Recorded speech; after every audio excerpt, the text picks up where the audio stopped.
Hello fellow homesteaders, it's Tara again, and today we're going to discover some ways to ripen up your green tomatoes.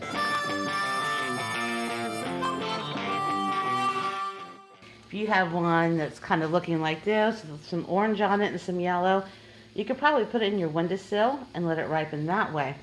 Doing any of these techniques to it, however, will speed up the process. Types of tomatoes we're going to try to ripen today are ones that are primarily green with a little bit of shading where they're starting to turn. You can use any of these very simple and inexpensive techniques on any type of tomato that you are growing.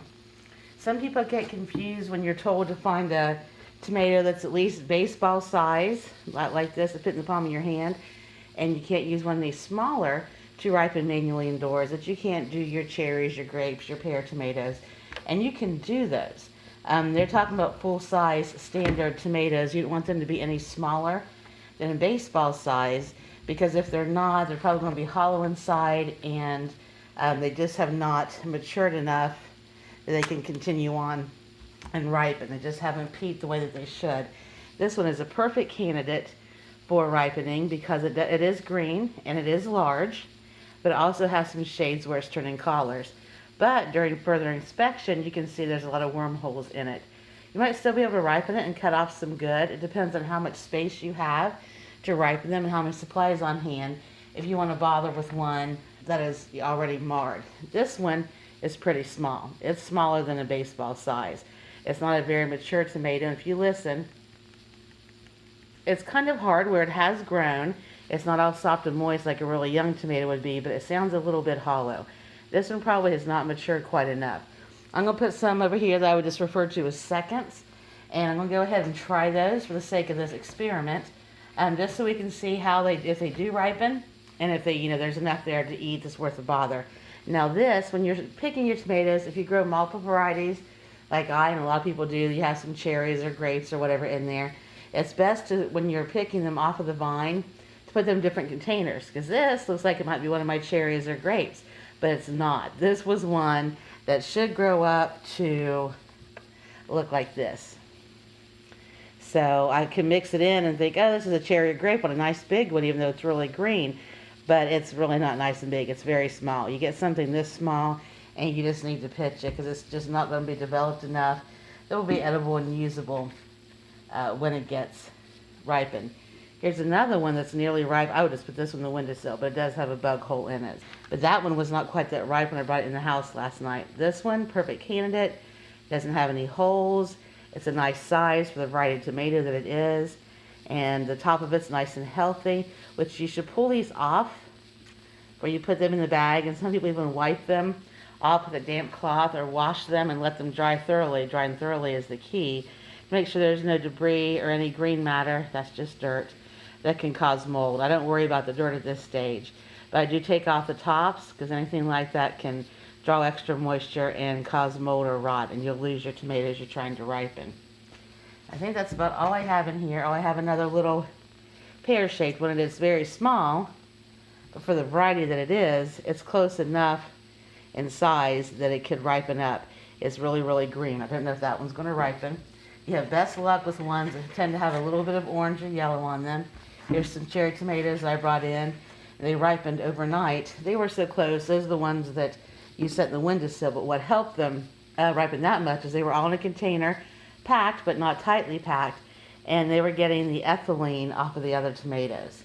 And that's something that helps them grow and ripen. You can also, besides these techniques we're going to show today, actually pull a plant out of the ground and hang it upside down, and that is supposed to also work just like hanging herbs. I've not done it that way, so if the rain ever stops here, I'll get to go out and pull a tomato plant, and we'll try that way as well. And we're going to do the first technique, which is great for small variety of tomatoes or when you're just doing a couple. If you have some green tomatoes out there and a frost is coming, you just don't want to lose any of them, you can put them in jars. This is not ideal if you're doing lots of tomatoes, but if I want to save some space, I can take my little pear-shaped ones. I'm going to put them in here. You want them to be packed in there nicely to fill up your space, but you don't want to pack them so tight that you're going to cause bruising. Go ahead and put another one here. These ones are all fairly green. So I have 1, 2, 3, 4, I have 6. So this is just a little pint jar. Now you can put an apple or a banana in to increase the ethylene, which will speed up the process, which is really helpful when you have tomatoes that have this much green on them. But I'm not using a jar that's large enough for that. I think that they should turn on their own in such a confined, tight space. So we're just going to see, if you had a bigger jar, you could do that, but don't cut the apple or banana and expose the interior of the fruit, because then you're going to get a lot of bacteria growth. So I'm going to put these in a place that's decent humidity, not too high, not too low. Temperatures between 50 to 70, maybe 75 degrees, and does not get direct light. And it's going to take about 2 weeks. But you want to check them every day to make sure there's no signs of rot or mold, or every other day at least, and to see how they're turning. It could surprise you how quickly they turn. Now the other way you can do this process is with a brown paper bag.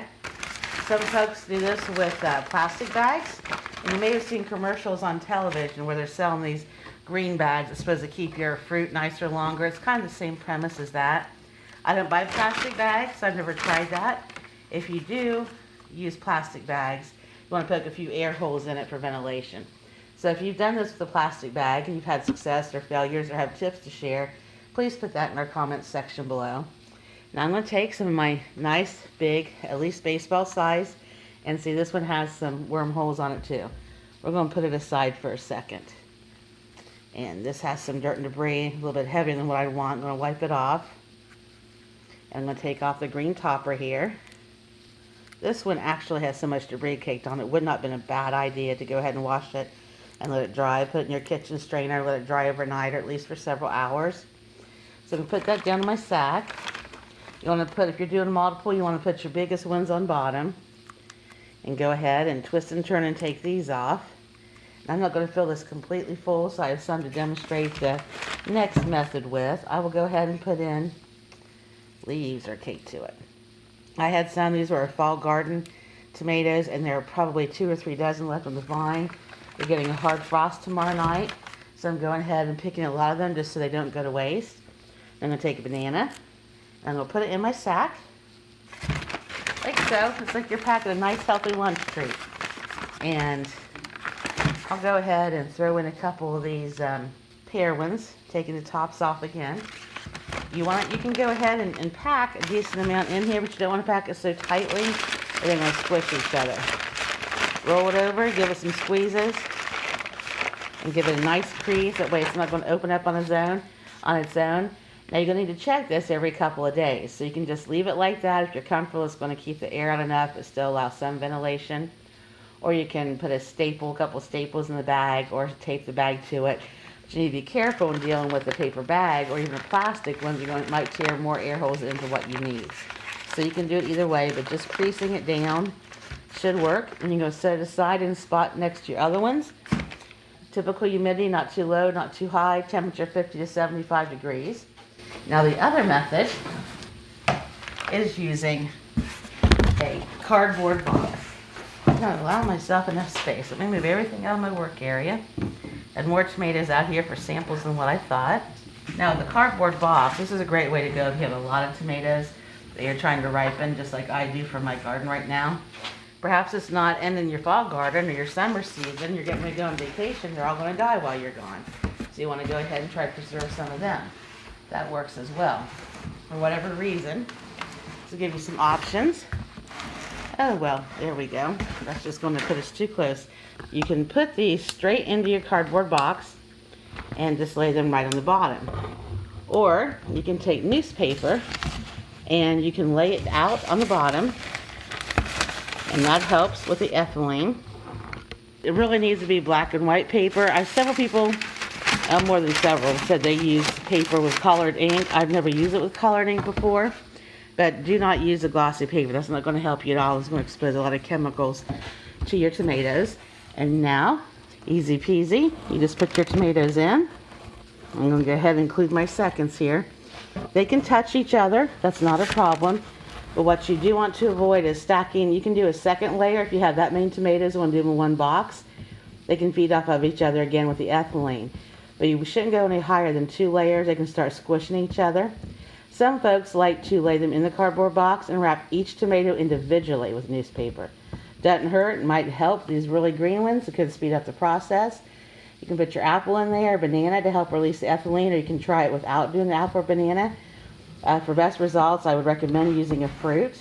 And you're just going to close the flaps when you're done and put this in the same type of location as you would the jar or the brown paper bag. And every couple of days, flip it open. You might want to put a little piece of tape. Nothing's going to pull off a lot of cardboard and give you too much air ventilation. Or just put something like a coffee cup or a book on top to keep it closed, that it's not too heavy to cave in the lid. And you're going to check them, and as soon as they are ready, you can take them out. You don't want to leave a ripened tomato in with unripened tomato in any of these. That can cause some rot to develop. You see a tomato that's starting to have some rot, or your banana and apple are, take out the bad tomato, replace your apple or your banana, and let the rest continue on until they ripen up to your satisfaction. You can take them out, eat them raw. You can cook with them, anything you normally would do with a tomato that ripened on the vine.